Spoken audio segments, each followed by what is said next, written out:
Comecei por ir fazer reportagens com gente que vinha para investir, já com uma grande mensagem política. E como eu gostava de cinema, como aliás todos, mais ou menos ali na revista, gostavam de cinema, eu tinha sido cineclubista enquanto estudante, pertencia ao cineclube de cá. Então comecei também, pelo que estou a ver agora aqui nesta revista, a meter-me a fazer artigos sobre cinema. Portanto, existia um outro jornal, que era a Voz de Moçambique, que estavam a precisar de uma chefe de redação, e que foi lá que eu conheci os que vieram depois mais tarde a constituir o núcleo básico do Instituto Nacional de Cinema, que foi o Luís Patraquim, o Américo Soares, eu, e foi assim, foi a transição da revista Tempo, onde eu estive, não chegou a 2 anos. A Babeira tinha um núcleo de intelectuais, onde estava também o Zé Cardoso, que foi um dos primeiros cineastas moçambicanos que ganhou prémios, incluindo no estrangeiro. E aqui havia também um cineclube que era, digamos assim, dominado pelos que mais tarde, na altura da transição para a independência, vieram a ser chamados os democratas de Moçambique. Tinha o Dr. Adrião Rodrigues, o Eugênio Lisboa, uma série de intelectuais progressistas, anticolonialistas e antifascistas. E eu estava lá e, como gostava de cinema, tinha horas vagas, ia para lá, trabalhava na documentação e, pronto, participava. Nunca estive nos corpos diretivos que me lembre, mas o cineclube aqui levava filmes muitíssimo interessantes, como, por exemplo, a cinematografia russa, o Eisenstein, que era muito contrário ao regime. Muito, mas os filmes vinham da África do Sul, do Cineclube da África do Sul. Lá a censura não era tão rígida, não era uma censura tipo fascista. Então eles vinham para aqui. E como eles achavam que aquilo era visto por meia dúzia de brancos, o problema da censura era esse. Eles não queriam, eram os moçambicanos, de quem eles tinham medo que viesse o movimento nacionalista, metido nessas coisas. Desde que fossem os brancos, eles achavam que os brancos não querem nada disso de independência. Então, realmente o cineclube era essencialmente frequentado por brancos. Mas toda por um... Olha aqui aquela menina que ainda no domingo estávamos a falar nela e no Faria de Almeida. Olha mas vamos exibir esse filme no Cogoma. Lembras-te no outro dia de levar uma cópia? Sim, levaste, e aquela coisa mal se conseguia perceber. Mas se calhar agora repetindo... Olha, isto era totalmente revolucionário. O cinema tem que ser político, ativo, de ruptura violento e agressivo. Cláudia Rocha. Esta criatura, por exemplo, era interessante se ainda existisse. Não sei, acho que pois é. Ainda eu, o Zé Mota Lopes que a conhecia muito bem. Ah, é? Ela era uma mulher muito, naquela altura, uma jovem extremamente ousada e atrevida. Pois, senão não teria feito esse filme. Filomena Lança, pois. Bom, então o que é que queres que eu diga, Virgínia? Que comentes a forma como tu escrevias, os filmes que vocês viam.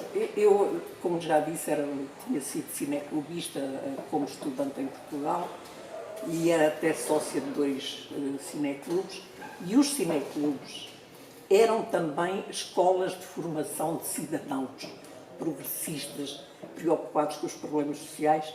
Lembremos que estou a falar de anos 60, de luta da juventude e dos estudantes contra o regime colonial e fascista, mesmo em Portugal.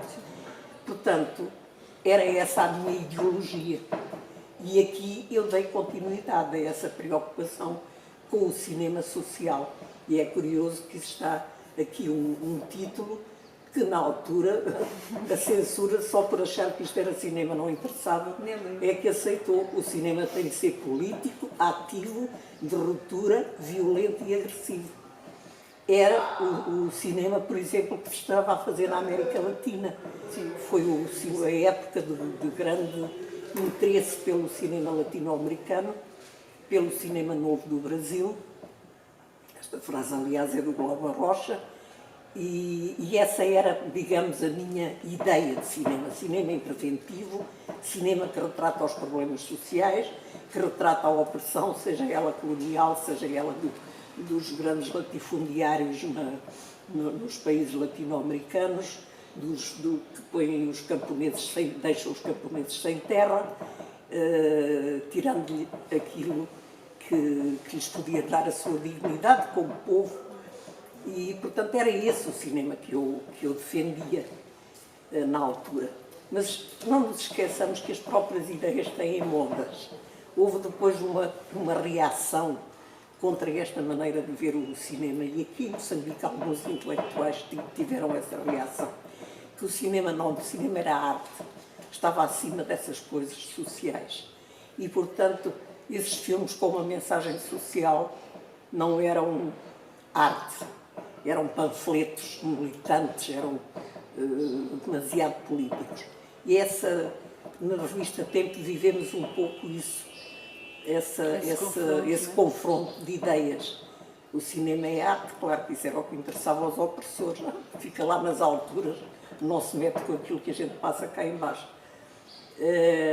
Mas era interessante e nós na redação discutíamos muito. A esse nível discutíamos. E muitas destas... Eu gostaria de dizer que o projeto do INC e a facilidade com que nós, quando digo nós, digo essa meia dúzia de cinéfilos de formação cineclubista e adeptos do cinema social, entramos dentro do projeto INC, que era um projeto do governo, portanto da Frelimo, e portanto do chefe do Departamento de Trabalho Ideológico, Jorge Rebelo, que foi o nosso ministro. Entramos com essa facilidade, porque ele não tinha muito a queimar essa tarefa.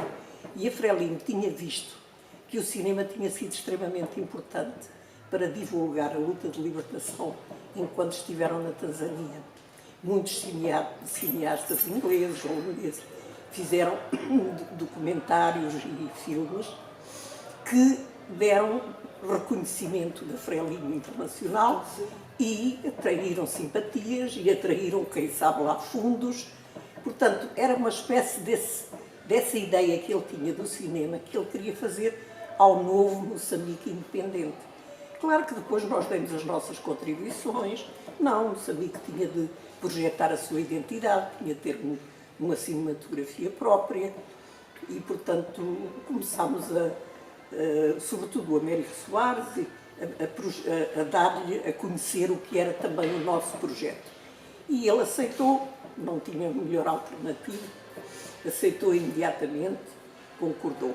Disse, não, nós temos de continuar a explorar as salas de cinema, fazê-las dar dinheiro, para que elas sejam o suporte de um cinema produzido, pensado por moçambicanos e que reflita a cultura e a identidade moçambicana e leve, portanto, Moçambique com o seu sistema político, os seus ideais, etc., lá fora.